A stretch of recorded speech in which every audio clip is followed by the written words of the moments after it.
Hello everyone, welcome to Sovereign Artsakh. I'm Michael, and I'm just going to read this article from the U.S. Congress. Can you see me? This article from the U.S. Congress saying, why the heck is the United States sending money to Azerbaijan, specifically for the military? Makes no sense. So I'm just going to read this, but before that, click the like button. If you haven't subscribed already, subscribe and share this video. Also, I don't say this very often, but there's a notification bell you can click that will notify you every time I post a video. So click the notification bell if you haven't. If you're a subscriber and you haven't clicked that, click that. But don't forget, click the thumbs up right now, like button.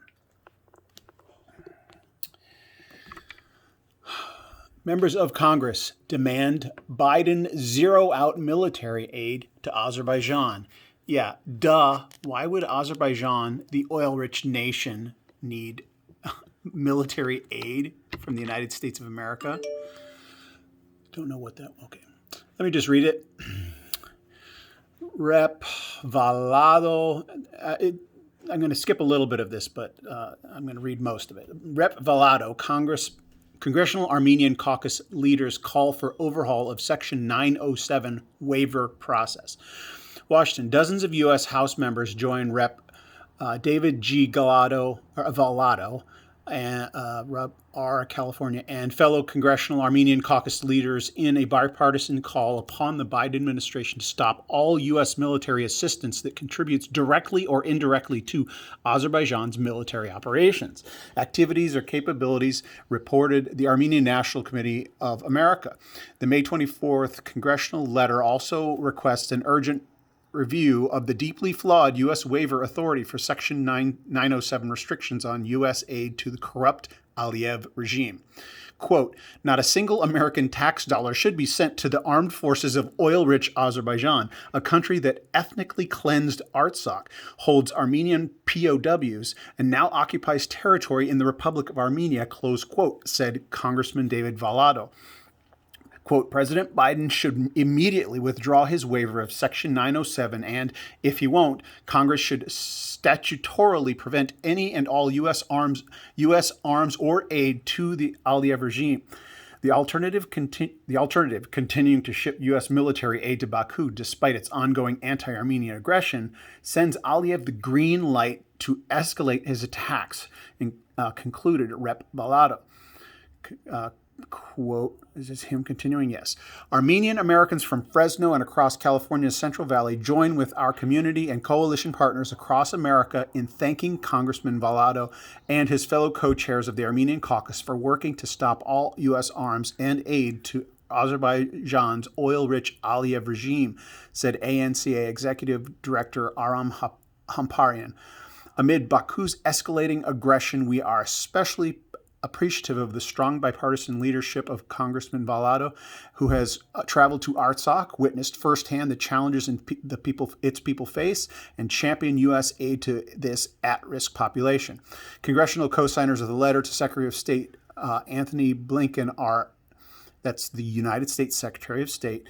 Congressional co-signers of the letter to Secretary of State Anthony Blinken are asking for the immediate termination of all U.S. military or security aid to Azerbaijan. The letter expresses concern about the Biden administration's waiver of Section 907 of the Freedom Support Act, which restricts U.S. aid to Azerbaijan based on their blockade of the aggression against Armenia and Artsakh. We are concerned that the State Department did not fully consider Azerbaijan's lack of progress in ceasing its blockades and other offensive uses of force against Armenia and Nagorno-Karabakh, Artsakh, and instead moved forward with this waiver without detailing serious national security concerns, stated the letter. All right, I'm going to read a little bit more, but just to point out that, I'm kneeling and reading, to point out that, yes, President Biden on April 24th issued a press release that the executive branch of the United States government, the final branch that needed to actually officially recognize the Armenian genocide of 1915. Yeah, that's all good. But what does that do if you're waiving restrictions? there were restrictions on Azerbaijan placed by this 907, whatever it is, designation, whatever was drafted, to put restrictions on Azerbaijan specifically due to their aggression in this conflict. And so Biden, who recognized, with one hand, recognizes the Armenian genocide, on the other hand, authorizes military funding to the enemies of Armenia. So that's the big concern here. It's talking out both sides of your mouth. Let me continue reading a little bit. I won't read all the names of the people who signed on to this thing. You can find this article yourself in Asbarez. The congressional letter was delivered amid Azerbaijan's dramatic escalation of tensions in the South Caucasus, with reports of 1,000 Azerbaijani soldiers having invaded Armenia's I got to learn how to pronounce this, Gegarkunik and Siunik provinces in the wake of Armenian National ANCA and alarm bells regarding President Aliyev's latest anti-Armenian aggression. The U.S. State Department issued a statement calling on Azerbaijan to pull back all forces immediately and cease further provocation. President Aliyev also continues to illegally imprison and torture over 200 Armenian prisoners of war, with 19 reportedly having been murdered. The ANCA issued a nationwide call to action, according to all U.S. House members, to support the bipartisan initiative. Text of Armenian caucus letter to Secretary of State Blinken. I won't read this. I don't need to read this text. It's kind of a repetition of what the article said, but this is the official letter sent to the United States Secretary of State, the person who is Blinken. He's the person who deals with international affairs in this administration.